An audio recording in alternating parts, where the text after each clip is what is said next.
मंगला के मौगी जाती देव घर, मंगला के मौगी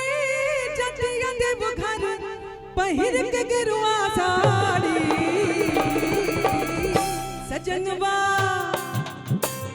बलमुआ सजनवा हमरो के बलमुआ हमरो के सजनवा हमरो के धराईदा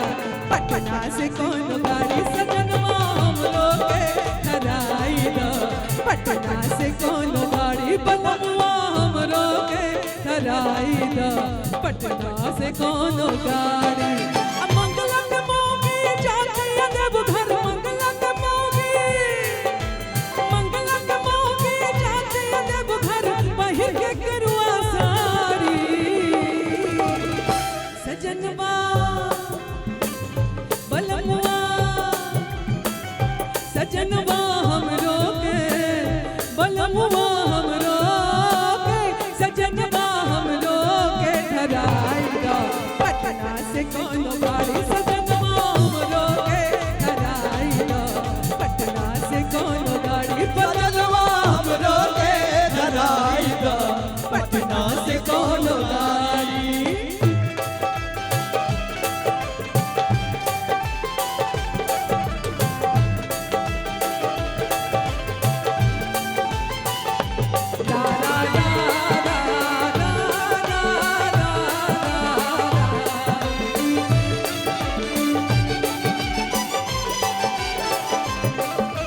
पिछला सावन बीत गई नहीं जाए देला हमरो पे,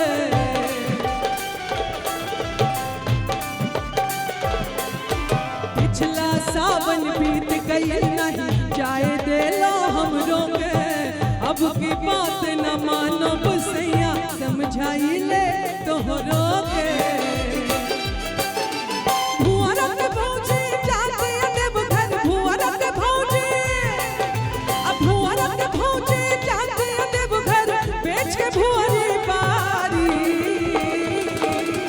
सजनवा हमरो के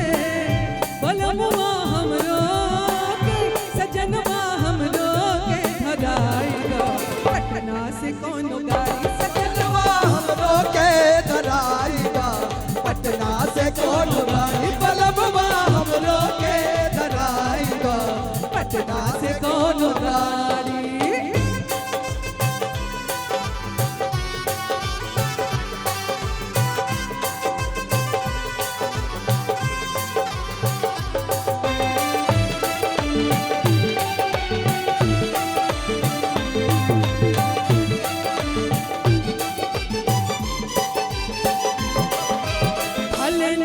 हो कहना कोनो आस पूरा दो जियरा के,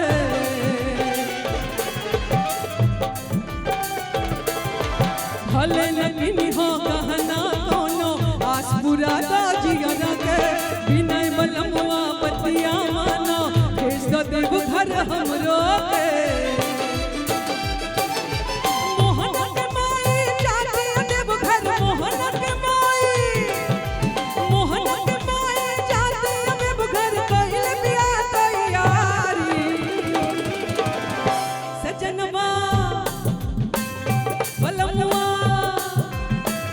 सजनवा हमरो के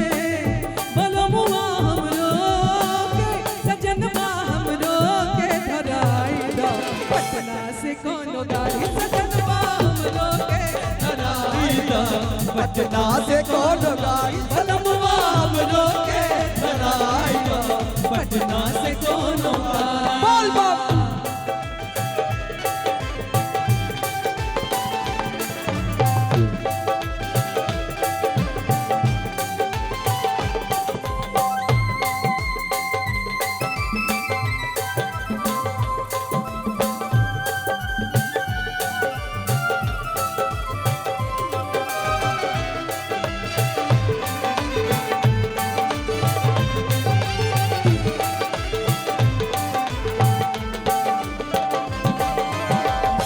फिरी हम जइबे करब दिल में श्रद्धा पार बा,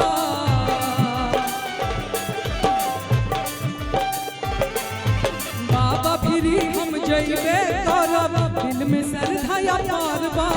आलम माना दाया से सिनुरा सजल हमार बा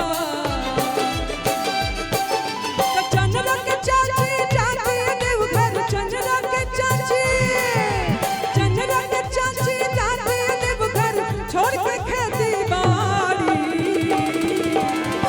सजनवा हमरो के बलमुआ हमरो के सजनवा हमरो के धराइगा पटना से कौन गाड़ी सजनवा हमरो के धराइगा पटना से कौन गाड़ी बलमुआ हमरो के धराइगा पटना से कौन गाड़ी सजनवा हमरो के धराइगा पटना से कौन